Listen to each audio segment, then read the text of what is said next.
సమయం ఇచ్చిన రాజేష్ అన్నయ్యకి, ఇంద్రమ్మ ఆంటీకి నా వందనాలు. కూడి వచ్చిన మీ అందరికీ నా వందనాలు. దేవుడి శివులో పలికిన 6వ మాట యోహాను 19:30. యేసు ఆ చిలకను పుచ్చుకొని సమాప్తమైనదని చెప్పి తల వంచి ఆత్మను అప్పగించెను. ఇక్కడ సమాప్తమైనది, యేసు ప్రభు 6వ మాటగా సమాప్తమైనది అని చెప్పాడు. అయితే యేసు ప్రభు మానవులైన మనందరి కొరకు, మన పాప ప్రాయశ్చిత్తం కొరకు ఏ విమోచన కార్యాన్ని జరిగించడానికి యేసు ప్రభు ఈ లోకానికి వచ్చాడో ఆ పనిని యేసు ప్రభు సమాప్తం చేశాడు. అయితే ఇంగ్లీష్లో సమాప్తం అన్న మాటకు ఇట్ ఈస్ ఫినిష్ అనేది, ఇట్ ఈస్ ఫినిష్ అని రాయబడింది. అయితే సమాప్తమైనది అని. యేసు ప్రభు ఏ పని కొరకు ఈ లోకానికి వచ్చారు, ఏ పనిని ఆయన సంపూర్ణం చేశాడు, సమాప్తం చేశాడు. అయితే సమాప్తము అనే మాటకు గ్రీక్లో టెటలిస్టాయ్ అని ఉంది.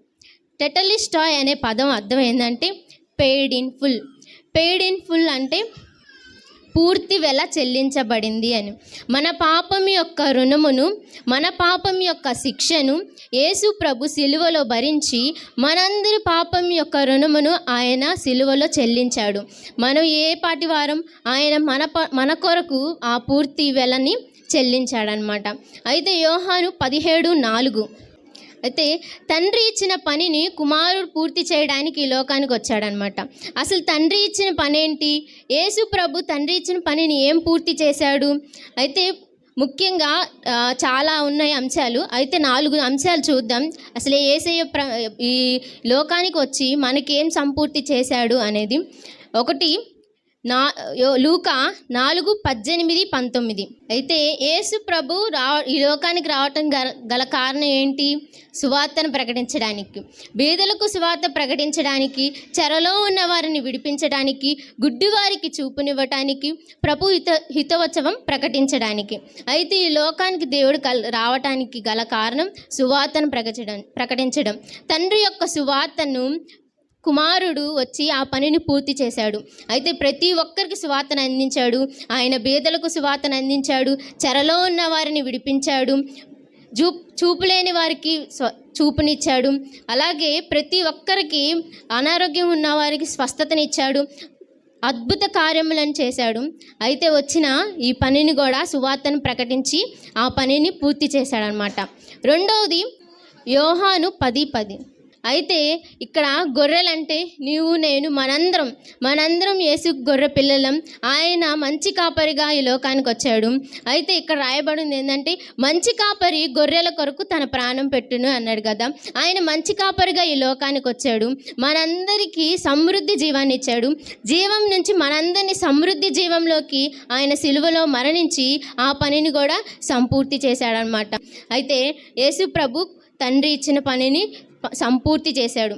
3వది 1 తిమోతి 1:15. అయితే యేసు ప్రభు పాపులను రక్షించుటకు ఈ లోకానికి వచ్చాడు. అంటే మనందరి పాపములన్నీ రక్షించడానికి ఈ లోకానికి వచ్చాడనమాట. యేసు అన్న మాటకు అర్థం ఏంటంటే రక్షకుడు అని. యేసు ప్రభు రక్షకుడుగా ఈ లోకానికి వచ్చి మనందరి పాపముల నుంచి రక్షించి సిలువలో ఆయన రక్షణ కార్యాన్ని యేసు ప్రభు సంపూర్తి చేశాడనమాట. యేసు మనలో ఉన్న పాపాలని ద్వేషించాడు, పాపులైన మనల్ని ప్రేమించాడు. ఎందుకంటే నిన్ను నన్ను తన పోలికలో చేసుకున్నాడు కాబట్టి ప్రతి ఒక్కరిని మనలో ఉన్న పాపాలను తీసివేసి ఆయన పాపాన్ని మనల్ని తీసేసి ప్రేమించాడు. అయితే ఆయన వచ్చిన కార్యాన్ని కూడా జరిగించాడు. మన పాపములన్నిటినీ ఆయన కల్వరి శిలువలో బలి అయ్యి ఆ రక్షణని మనకిచ్చాడు. 4వది మార్కు 10:45.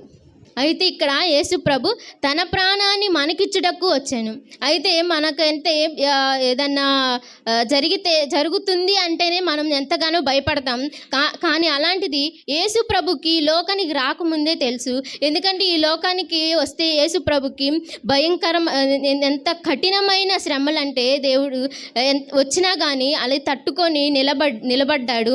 అలాగే ఆయనకి తెలుసు శోధనలు, శ్రమలు, నిందలు, అవమానములు, ప్రతికూలత అన్నీ తెలిసి కూడా యేసు ప్రభు మన పాపముల నిమిత్తం ఈ లోకానికి మన రక్షణను కలుగజేయడానికి ఈ లోకానికి వచ్చాడు. అయితే మనం మరణిస్తామంటే ఎంత భయపడతామో, కానీ దేవుడు తండ్రి చిత్తాన్ని చేయడానికి భయపడలేదు. ఎలా అయితే తండ్రికి విధేయతతో, విశ్వాసంతో, భక్తితో ఉండి ప్రేమతో జరిగించాడో ఈ 4 అంశాల్లో చూడొచ్చు. ఏంటి? ఫస్ట్ది సువార్తను ప్రకటించాడు, రెండవది సమృద్ధి జీవాన్ని ఇచ్చాడు, మూడవది పాపులను రక్షించాడు, నాలుగవది ఆయన మన కొరకు మనల్ని రక్షించి ఆయన మరణించాడు. అలాగే మనం కూడా యేసు ప్రభుని మాదిరికరంగా తీసుకొని మనం కూడా తండ్రి చిత్తాన్ని నెరవేర్చే వారంగా ఉండాలి. తండ్రి మనని ఈ లోకానికి పంపించాడు కదా ఒక చిత్తాన్ని పెట్టి, అలాగే మనం చిత్తాన్ని నెరవేర్చాలి. తండ్రి రాకడ సమయంలో ప్రతి ఒక్కరం ఆయన రాకడ సమయంలో పరలోక రాజ్యంలో ఎత్తబడి పరలోక రాజ్యంలో ఉండేలాగున మనము అలాగా కల్వరిలో ఆయన ఎలా అయితే మరణించాడో ఆయన చిత్తాన్ని జరిగించడానికి మనం కూడా భయపడకుండా ప్రతిదీ దేవుడి మీద ఆధారపడుతూ ప్రార్థిస్తూ విధేయతో విశ్వాసంతో ఎలా అయితే తండ్రి చిత్తాన్ని చేశాడో మనం కూడా ప్రార్థించు విశ్వాసంతో తండ్రి చిత్తాన్ని జరిగించాలని.